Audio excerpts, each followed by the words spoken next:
My story starts on February 8th, 2008. My husband and I were on our way to our 28th scheduled doctor's checkup to see how our little boy was doing. I was a little concerned because I've been having really bad headaches for like a week, but I lived in the bubble that there were no issues when you got pregnant. You got pregnant, you got a healthy baby, and that was all. After checking my blood pressure, they realized it was way too high. They sent me to the hospital for further evaluation, and once there, the doctor saw there was little to no fluid around my son. The next few minutes went by in a blur, with both my husband and I begging the doctor to save our son. The doctor said there was no choice. If Wyatt stays in, I would not make it. My son was born at 11:15 in the morning, weighing just 1 pound 10 ounces. I still remember waking up and my husband being there saying, "Hi, Mommy." And I looked at him and I said, "Am I?" And he said, He said, "Yes." We found out that I had a form of preeclampsia called HELP. HELP is a pregnancy condition identified by the rise of blood pressure and an excessive protein in the urine. Hold on a second. Dad, can you take her? Sorry. If my appointment was in the afternoon, they had told me that there would be no Wyatt. And if I had no appointment that day, I would have probably passed away on Saturday. After that, Wyatt was shipped to Shady Grove Adventist Hospital in the NICU. Again, I was confused because I had never heard of the NICU, but was told that he was going to be in the best hospital possible. Not to mention, he was leaving me, and that didn't seem normal either, but Dr. Hudson had told me there was no time, and that if they tried to fly me to Shady Grove, it would be too late. I was not able to see him, but Kevin, my husband, went to be with him while my parents stayed with me. I cannot imagine how hard it was for him to have to leave me as I was still fighting to live and go be with our son. Everyone asked me how I felt, but really, to be honest, there were no words. I felt distant from my son that I was supposed to be holding and loving. Well, to be honest, he was supposed to still be in me. There was anger. Why me? I do not drink or smoke. I ate right, and I was confused. What had happened? I was grateful for Dr. O. He pushed me so hard for me to go get checked out, and I felt cheated. Wyatt was supposed to come around the end of April. I did not get to feel him move a lot. My husband was not able to see him born, and there was no baby shower. And lastly, a love that I could not explain for Wyatt. My husband, who literally spent nights with me in the hospital, and then ran to Shady Grove to be with Wyatt. On February 13th, I was released from Washington County Hospital, and I told Kevin, "Take me straight there." As I walked in, I was so scared. I didn't know what I was going to see other than pictures that he had sent me. I remember the love I felt as soon as I saw him. I remember the nurse telling me that the incubator he was in was supposed to make him grow like he was inside of me. I remember just wanting to hold him, but had to be when Wyatt was allowed to be held.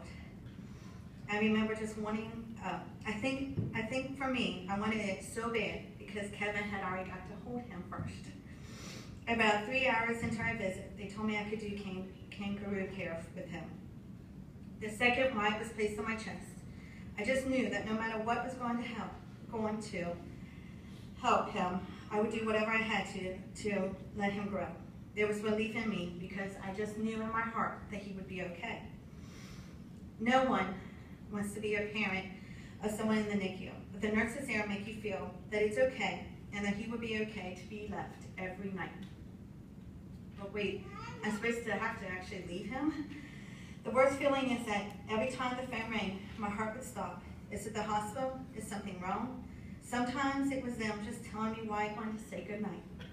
And other times they had to add more breathing treatments and wanted me to understand. The experience in the NICU is what I would call a huge emotional roller coaster. You have your good and your bad days. And for Wyatt, it was always Sunday. I remember telling him one Sunday, if he kept it up, I was taking him into the chapel and I wasn't going to let him leave. I think sometimes it was there because he knew that my parents came that day, so I had extra support. Inside the NICU, you go through steps. With each step, you're closer to bringing him home. And I remember every time when I would go in and he had moved a step, they would come out to bring me in so they could see my face. The one I remember the most was when I walked in the door and he didn't have all the tubes around him and he was just sitting there smiling at me. I knew then I was really close to bringing him to me. 75 days, around April 25th, he got to come home to us. What a feeling to actually get to hold him without any machines attached. While at the NICU, I learned that many of the medicines testing that Wyatt received was in part because of March of Dimes and the research that they did. To be honest, March of Dimes is a silent partner. As you sit, you do not realize that behind the scenes to get the medicine, the education, the tools, is the help of the donations that everyone does. I remember the staff telling me about the organization, and from that day on, Kevin and I had made sure that March of Dimes was an organization that we volunteered, and we made sure that we were able to collect funds for. I am so proud to be an ambassador of family, and to realize that I can make a difference in helping other mothers not have to go through what I did. I just started this year to volunteer more of my time to March of Dimes. I know it's not a lot, but since I have it, it gives me a little way to say thank you. And lastly, people can walk. We named our team Team Wyatt. Many close friends, family members walked for us. Now that Wyatt is 6 years old, I'm starting to slowly tell him what March of Dimes is about. And he knew that I was coming today to talk. So when I kissed him goodbye, he said, "Don't forget, talk a lot about me." Wyatt is a very happy, healthy 6-year-old boy, and without a doubt, the true meaning of the word miracle. If you would see Wyatt today, you would never know that he was premature. Wyatt is a normal little boy. He enjoys playing t-ball, going to Monkey Joe's, and just running around. If 6.5 years ago, when I became pregnant with Wyatt, you would have told me I would have been here speaking to you, or that I would go through the path that me and my husband has gone through, I would have looked at you like you had 2 heads.